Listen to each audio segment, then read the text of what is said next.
Kwa majina naitwa Dr. Mwajuma Hamza, ni mkurugenzi mtendaji wa Tanzania Women's Chamber of Commerce.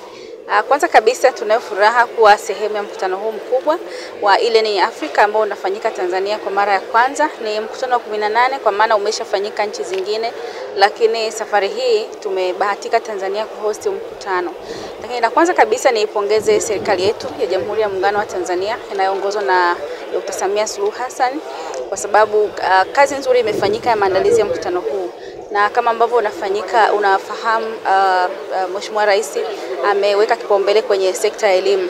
Na tunapozungumzia elimu, tunazungumzia sio tu elimu kwa ajili ya mashuleni, kuanzia darasa la kwanza, kidato ni mpaka vyuo vikuu, lakini tunazungumzia pia elimu katika eneo la ujasiriamali na kujiajiri. Kwa hiyo mkutano huu unalenga mambo mengi, unazungumzia mambo mengi ambayo yanalenga namna gani Afrika tunaweza kwenda kutumia fursa za kidigitali kuweza kuhakikisha kwamba tuna transform utoaji wa elimu yetu kwa njia za kidigitali, lakini kuhakikisha tunawafikia wengi, inclusive education kwa mifumo ya kidigitali, lakini pia elimu ambayo inatolewa inaendana na mazingira.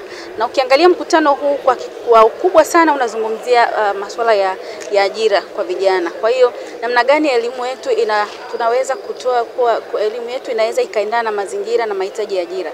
Kwa hiyo vijana wanapomaliza kwenye vyuo vya vikuu au vyuo vya kati au vyuo vya elimu ya ufundi, wanatokaje na knowledge ambayo inaweza kuwasaidia kuajirika. Kwa hiyo mkutano kwanza unasaidia sisi kubadilishana uzoefu. Kwa hiyo tuko hapa kubadilishana uzoefu na watu washiriki kutoka mataifa mbalimbali duniani, nini ambacho wanafanya kwenye haya maeneo ya kuhakikisha kwamba wanatengeneza vijana ambao wanaajirika kuanzia kwenye vyuo, kwenye mashule na kadhalika. Lakini tunazungumzia teknolojia ambayo inakuwa kwa kasi sana. Sasa hivi tunazungumzia swala la AI ambalo ukiangalia sisi Tanzania sio kwamba tutasema hatuwezi kuingia huko. Tayari tuko humo, na ukiangalia kwenye zile nchi 10 ambazo bado hazijaanza kutekeleza au kuingia kwenye mifumo ya AI, sisi hatumo. Kwa hiyo na maana sisi tunatekeleza na hatuwezi kuiacha teknolojia ikatuacha. Kwa hiyo ni kazi kubwa ambayo serikali nayo sasa ni kuweka mipango au mifumo wezeshi ya kuhakikisha vijana wanatumia vizuri teknolojia hii ambayo ya kidigitali, kwa sababu of course kuna athari baadaye na kuna athari kama tutaweka mifumo vizuri, lakini hatutakuwa na mifumo mizuri ya kuregulate, lakini ni fursa sana pia kwa vijana.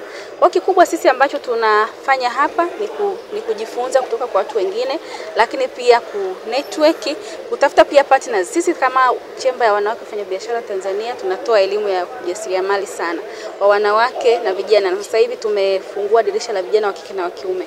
Kwa sisi tunaangalia pia namna gani tunaweza create au kutengeneza fursa zaidi kwa vijana wa kike na wa kiume kupitia taasisi yetu. Kwa hiyo tukiweza kuwa na mifumo sahihi ya kuwasaidia vijana ambao wako mashuleni wakaweza kuajirika, lakini namna gani wajasiriamali ambao tunao tayari wana biashara wanaweza vipi kutengeneza mazingira ya kukuza biashara zao na kuweza kuadopt au kuajiri vijana hawa ambao wanatoka kwenye vyuo vya kati kama VETA, lakini pia kwenye mashule na vyuo vingine. Kwa kazi yetu hapa ni kuhakikisha kwamba tunaendana na mifumo na teknolojia inavyokuwa. Ndio sababu tunashiriki mkutano huu. Kwa mkutano huu ni mkutano ambao umekuja wakati sahihi sana. Kwa kama nchi, namna ambavyo serikali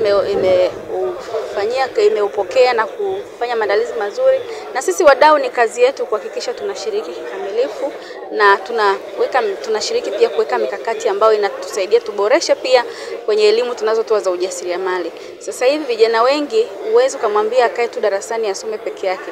Kwa hiyo tunahitaji kuwa na mifumo wezeshi ya vijana kujifunza ujasiriamali kupitia mifumo ya kidigitali.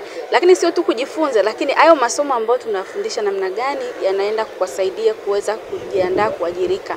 Lakini namna gani tunafahamu vijana wanapitia mambo mengi, vijana wanataka mafanikio ya haraka. Kwa namna gani tunatailor programs ambazo zitawasaidia pia kuwabadilisha mindset, lakini pia kuangalia zinaendana na mahitaji yao, mahitaji ya soko. Kwa hiyo tuna kazi kubwa ya kumachi vijana ambao tunawafundisha ujasiriamali na wale ambao wanataka kuajiriwa na unataka kujiajiri, lakini soko linakataka nini unapoenda kujiajiri. Kwa hiyo Mkutano huu ni mkutano mkubwa ambao sisi kweli kama TWCC tunashiriki hapa kikamilifu, na tutahakikisha kwa siku zote 3 hizi basi tutatoka hapa tukiwa na mbinu mpya za kuwezesha vijana na wanawake kwenye eneo la ujasiriamali, lakini pia kuhakikisha namna gani wanashiriki kikamilifu kwenye fursa za kidigitali.